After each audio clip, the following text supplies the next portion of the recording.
Dans la série Je m'éclate avec mon Arduino, j'ai commencé à réaliser un système multi-protocole. Donc toujours avec cet ensemble écran joystick. Dessus je lui ai cliqué un Arduino Nano V2 tout simplement. Je récupère le ppm de ma radio, voilà, et j'alimente aussi le montage. J'ai utilisé une prise type USB parce que c'est vachement pratique. Ça me permet d'alimenter le montage aussi sur un PC. Donc, on va l'allumer. Qu'est-ce qu'il fait ce petit truc? Alors, comme on peut le voir là déjà, il nous indique le type de protocole qui est en entrée. Donc par défaut, c'est forcément du ppm. J'ai pas développé le reste. Et le type de protocole qui est en sortie. Donc là, on voit que c'est du DSM2 avec le module LP4 DSM, c'est-à-dire le petit module qu'on trouve dans les radios de base, voilà, dans pas mal de radios d'ailleurs. Voilà, donc ça c'est les trucs compatibles de Spectrum. Le truc, c'est que on peut choisir d'autres types de protocoles. Alors, actuellement, j'ai le ppm, je peux faire une sortie ppm. C'est donc après, dans le programme, on peut s'amuser à réattribuer les voix ou à limiter le nombre de voix qu'on envoie, par exemple. La sortie, donc le DSM2 LP4 DSM, donc celui que j'utilise. Le DSM2 classique qui devrait apparaître lorsque j'aurai un module type Devo. Le protocole Devo que j'ai presque fini. Le FreeSky que j'ai pas testé. Le WK pareil. Le J6 Pro et éventuellement le Hassan qui apparaîtra quand j'aurai ce fameux petit module. Il y a largement de la place dedans puisque pour l'instant j'utilise que 7 kg sur les 32. Donc voilà. Donc par défaut j'utilise le protocole. J'ai pas cliqué sur le nom. Voilà, LP4 DSM2, voilà. Dedans j'ai aussi la possibilité donc de binder bien sûr. Hein, donc quand on binde, ça active le système de bind. Il faut redémarrer la radio en restant appuyé pour que le bind s'active, surtout pour les petits modules de genre qui nécessitent un reboot complet. Là, la vue en entrée permet donc de voir les voix. Donc,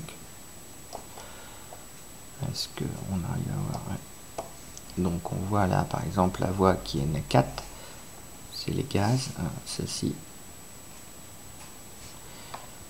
la voie numéro 4, là, on a 900. Voilà. Donc, je peux aussi augmenter. Non, c'est pas ça. Donc, l'attribution, voilà. Si j'attribue par exemple, parce que sur la Royale de multiplex on peut moduler les voix, donc si j'attribue 9 voix, on va avoir les 9 voix qui vont apparaître, voilà, tout à fait. Donc là c'est sur les ailerons que j'ai rajouté, voix numéro 9 qui bouge, voilà. Et si je l'enlève, le client, hop, elles disparaissent.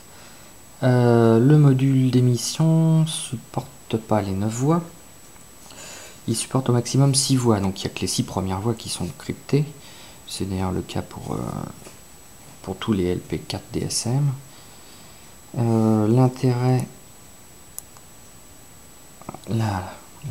de ce petit truc, c'est donc bien évidemment de mettre plusieurs types de protocoles au cul, un peu comme la Devo d'ailleurs, puisque je me suis fortement inspiré du code pour faire les autres, même si j'ai pas encore le module qui va avec, vu que le code était déjà fait et qu'il est libre.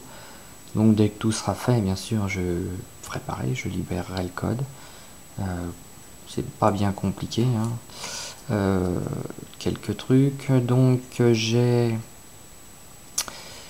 l'écran qui est en tâche de fond, c'est pas la tâche principale. De toute manière, il utilise un protocole SPI, ce qui fait que vu qu'il a qu'une fréquence d'entrée pour la communication, même s'il a des sauts vers les interruptions du protocole ppm, ça ne le bloque pas. La sortie est lui en dirigée à chaque fin de récupération du ppm, c'est-à-dire pendant la période de synchro, vu qu'on a jusqu'à 3 millisecondes de disponible, ce qui sera aussi le cas pour quand je passerai sur le module type Devo. Et donc j'espère que tout fonctionnera. Donc ça permettra d'avoir sur une radio classique plusieurs protocoles avec un seul module. Voilà. Logiquement, vu que le module type Devo fait aussi la télémétrie, sur du FreeSky ou même sur les autres, on doit pouvoir utiliser l'écran pour afficher la télémétrie. Voilà. C'était juste l'avant-projet, juste histoire de vous faire voir ce qui était prévu. Ciao ciao.